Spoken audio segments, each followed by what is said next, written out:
teamwork.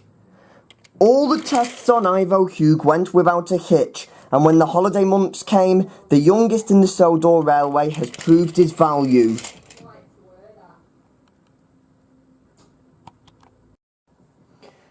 And even people came to the railway to see him on purpose.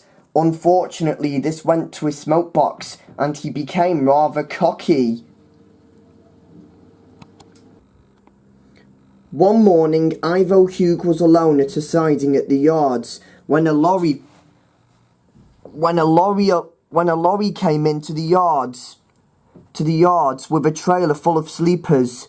As the lorry before the lorry driver could realise the lorry could not get into the yard, it had to stop. "Now what?" demanded the lorry driver, scratching his head. Not to worry, said the Fat Controller. You leave your lorry here. Ivo Hugh can take the rest.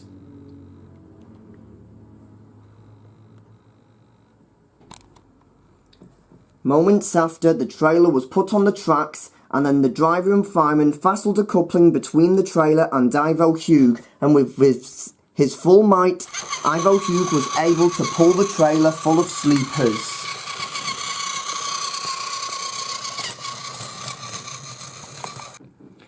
"Road or rail, why should I care?" he boasted to the other engines that night at the sheds. The three big engines looked at each other in dismay. The next morning, Murdoch was waiting at the bottom station with a heavy passenger train when he saw Ivo Hugh backing towards him. "What's this?" he asked. "I can manage." "The Fat Controller has asked me to help," said Ivo Hugh, "and it's very important." "Oh, really?" said Murdoch. "Well, make sure you don't make me push you as well as pull the train."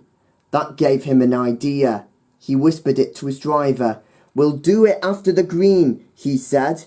The guard blew his whistle, and the two engines set off with the heavy passenger train.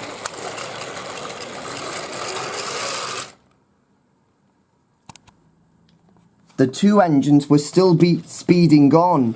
Murdoch had the advance. Steam began to come out of his smoke box.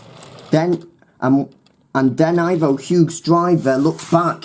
When he saw Murdoch grinning, he realised the smoke. "We better be careful," he warned Ivo Hugh, "or there'll be serious consequences," he said. At last they've reached Wellsworth Station. You really were enjoying yourself," said Murdoch. "Well," said Ivo Hugh, I enjoyed all the hard work, but it sounds like I will show you what I'm made of." "Show me!" shouted Murdoch. "Just you wait." But Ivo didn't wait.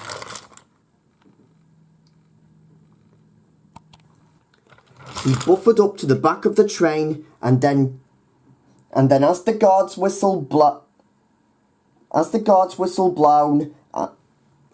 Murdoch blew his whistle, and so did Ivo Hugh, and the two went straight ahead.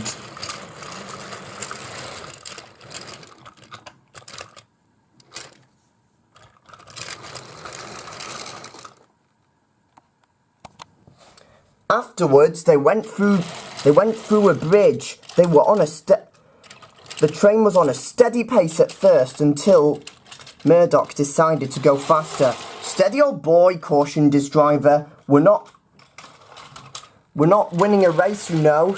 But Murdoch wanted to go faster as he raced along the line and up the mountains.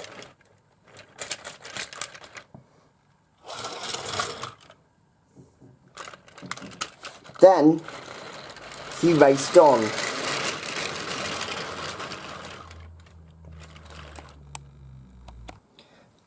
As Murdoch approached Elsbridge Station, he began to grind to a halt. His driver and fireman looked at him all over. You've run out of water, he said. Now Ivo Hugh will have to pull the train. Botheration, grunted Murdoch. Now I'll never be as fast or as strong as Spencer or Murdoch, he moaned. And so the embarrassed Murdoch had just been shunted into a siding, and Ivo Hugh took charge of the train. He was ready at last. And with all the steam he had, Ivo Hugh got out of the station after the guard's whistle blew.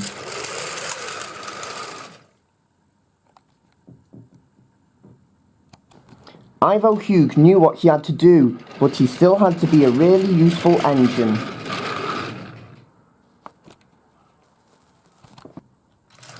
Until moments after, Ivo Hugh had finally arrived at Wellsworth Station.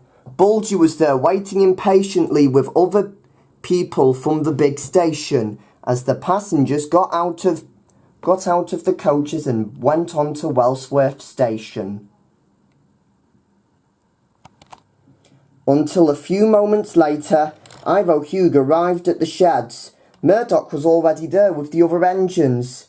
"I'm sorry I made you do all the hard work this morning," said Murdoch apologetically. "I'm sorry too," said Ivo Hugh, "but it also taught me a lesson into teasing you," he said. "After all, it's teamwork that counts."